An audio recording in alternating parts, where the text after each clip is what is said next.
हमारे साथ काशिफ मलिक भाई हैं जो कि इस समय मैं कहूंगा कि वन ऑफ द मेन चेहरा बने हुए हैं इस प्रोटेस्ट का, और मैं उनसे जानना चाहूंगा कि अभी तक कितनी सफलता हासिल मिली है। सफलता जो मेन मकसद है वो तो नहीं मिला है, लेकिन क्या लोगों का विश्वास जुड़ता जा रहा है? क्या आपको वही जोश दिख रहा है जो डे वन पे दिखा था, और कहीं जिस मंशा से चालू हुए थे वो कहीं इधर उधर भटकी तो नहीं है? देखिए, पहले दिन जब मैं यहाँ पर आया था तो बहुत ज़्यादा जोश था लोगों में, बहुत ज़्यादा जोश था। लेकिन फिर दिल्ली में मौसम का आपको पता ही है कि फिर बीच में बारिश हुई, उस दौरान कुछ लोग कम हुए थे। अब लेकिन जैसे जैसे 20 तारीख नज़दीक आ रही है तो आप पुरानी वीडियोस भी उठा करके यहाँ की अगर देखेंगे ना तो भीड़ बढ़ रही है, हर दिन बढ़ रही है। कल यहाँ पैर रखने की जगह नहीं थी, लोग चक्कर खा के गर्मी की वजह से बेहोश हो रहे थे। मैं कल भी यहाँ आया था, पर मुझे कल ये लगा कि कहीं ना कहीं जो भीड़ थी वो थी उन राजनीतिक दलों के कार्यकर्ताओं की जो कल आए थे। कल मुख्य रूप से डिम्पल यादव, अरविंद केजरीवाल और राकेश टिकैत आए थे। तो जो कह रहे हैं कि ऑर्गेनिक जनता, ये तो कार्यकर्ता है, कल चले गए। आज भी मैं कहूंगा और दिन के मुताबिक भीड़ है, बट कल के कंपैरिजन में नहीं है। कंपैरिजन में कम है। ये बात सच है कि जब भी कोई इतना बड़ा चेहरा आता है तो अपने साथ अपने कार्यकर्ता लाता ही है, क्योंकि उनको कहीं ना कहीं ये भी चीज़ होती है कि भाई अगर पब्लिक हुई नहीं तो इतना बड़ा चेहरा खाली मंच पर तो नहीं चढ़ेगा ना, तो वो अपने कार्यकर्ता वगैरह उनके साथ आते ही हैं। लेकिन आज आप भीड़ देख रहे हैं, आप कल देखिएगा, और 20 तारीख को मुझे नहीं लगता यहाँ पैर रखने की जगह होगी। जितनी पब्लिक बाहर अंदर होगी उतनी पब्लिक बाहर होगी। देखिए, उम्मीद तो यही है कि 20 तारीख को पैर रखने की जगह ना हो, क्योंकि वो जो इंसान वहां बैठा हुआ है। लेकिन क्या इस बार फिर कोई अरविंद केजरीवाल अन्ना का सहारा लेके उठेगा?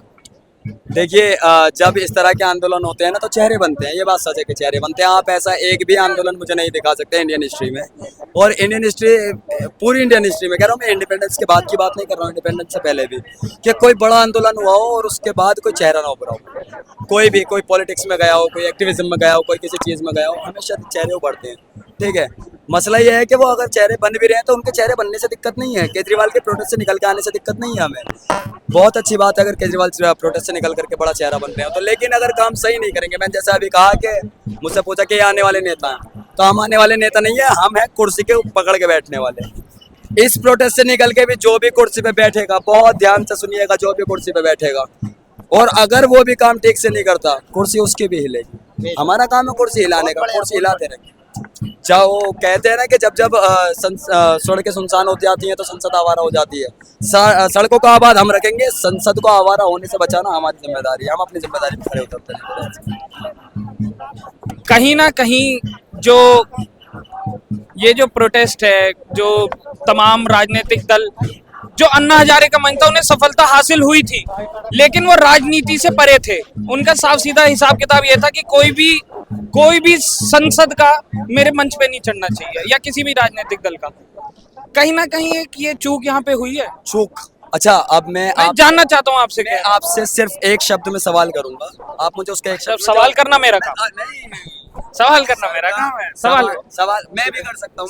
सवाल करो उन तमाम नेताओं से, सवाल करो सरकार से जो आप कर रहे हो। सत्ता से और सत्ता के दावेदारों से सबसे सवाल है, अगर मीडिया पे अपना काम ना सही से करे तो पब्लिक सवाल कर सकती है, भाई काम का है नहीं कर रहे। बिल्कुल बिल्कुल सही बात है, हम तो सही कर रहे हैं, हम तो आपकी आवाज पहुंचा रहे हैं। जानकारी लेना चाह रहा हूँ, पूछिए, उससे तजुर्बे में ज्यादा है। अन्ना हजारे का जो आंदोलन था वो किस चीज के लिए था? एक सिंपल सवाल, भ्रष्टाचार के ऊपर था। ठीक है, ये किस चीज के ऊपर है? शिक्षा के। इसमें नेता का बच्चा भी पढ़ रहा है। आम आदमी तो उसमें आम आदमी तो भ्रष्टाचार में मुलविस है नहीं, आम आदमी भ्रष्टाचार नहीं कर रहा है, लेकिन आम आदमी का बच्चा शिक्षा ले हासिल कर रहा है, वो नेता का बच्चा भी हासिल कर रहा है। नीट का पेपर लीक हुआ है, वो आरएसएस में जो संघ में जो वो है ना कार्यकर्ता, उनके बच्चे भी देते हैं। आपने देखा होगा कि इस प्रोटेस्ट का जो है ना, आरएसएस में कोई बहुत ज्यादा विरोध कर नहीं रही है, क्योंकि मालूम है गलत तो हुआ है। हालांकि कुछ अब भी हैं वक्त ऐसे जिनको ऐसा अंधभक्त कुछ है ऐसे अब भी, जो नीचे आकर के कमेंट में कुछ भी बोल देंगे। प्रोटेस्ट के मैं बहुत सारी वीडियोस चेक करते रहता हूँ, तो उसमें कमेंट में आकर कुछ भी बोल देते हैं। मतलब उनको कुछ भी बोल दो, तुम कुछ भी, उनको तुम ये भी बोल दोगे ना कि तुम्हारी कमर में हुकूमत ने चक्कू मार दिया है, वो बोलेंगे नहीं तो देख ले, मुझे तो दिख ही नहीं रहा। वो पीछे नहीं देखे, वो नहीं देखेंगे तो उनको दिखेगा भी, एकदम सीधी सी चीज।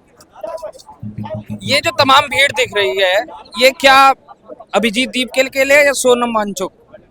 ये शिक्षा के लिए, मुझे नहीं लगता कि ये अभिजीत दीप के लिए। और मैं सीजेपी के पहले दिन से प्रोटेस्ट में शामिल होने के बाद ये बात पूरी जिम्मेदारी से कह रहा हूँ, वो वहाँ रहते हैं स्टेज पे, मैं यहाँ ग्राउंड पे रहता हूँ, ठीक है। वो ग्राउंड से भीड़ को देखते हैं, मैं यहाँ ग्राउंड के बीच में रहता हूँ। पूरी जिम्मेदारी से मैं ये बात कह सकता हूँ, यहाँ खड़ा हुआ हर एक इंसान ना तो किसी पॉलिटिकल पार्टी के सपोर्ट में आया है, ना किसी व्यक्ति विशेष के सपोर्ट में आया, किसी के भी। वो लोग हमारी लड़ाई का चेहरा जरूर हैं, लड़ाई हमारी, हम लड़ रहे हैं, वो हमारी लड़ाई का चेहरा है, क्योंकि इतनी बड़ी भीड़ को चेहरा भी देना पड़ता है। तो वो दो लोग जो है वो हमारी लड़ाई का चेहरा है।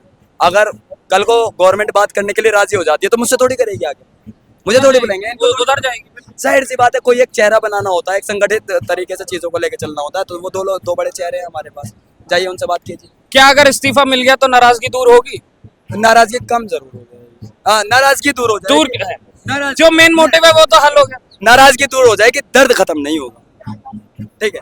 लो, कह दिया आपकी बातों में आकर के। हमारी क्या बात है, मैं तो हमने पूछ कह रहा दिया कि हमारी नाराजगी खत्म हो जाएगी कि आपसे गलती हुई थी, आपको सजा मिल गई, ठीक है। किसी भी इंसान से दुनिया में कोई भी गलती हो, गलती की दो चीजें होती है, या तो सजा होती है या तो माफी होती है। अगर आपसे ये गलती पहली बार हुई होती तो हम आपको बिल्कुल माफ कर देते, लेकिन आपसे गलती पे गलती होती जा रही है। अब आपको सजा, अब आप सजा के हकदार हैं। कायदे से आपको खुद दे देना चाहिए था इस्तीफा, लेकिन हिंदुस्तान में जहाँ पे 500-500 लोग जो है रेल दुर्घटना में यूं ही मर जाते हों, उसमें 20 बच्चों की आत्महत्या क्या है? मैच एक संख्या है, कुछ भी नहीं है। तो मंटो ने कहा था ना कि एक आदमी का मरना मौत है, 1000 आदमी का मरना तमाशा है।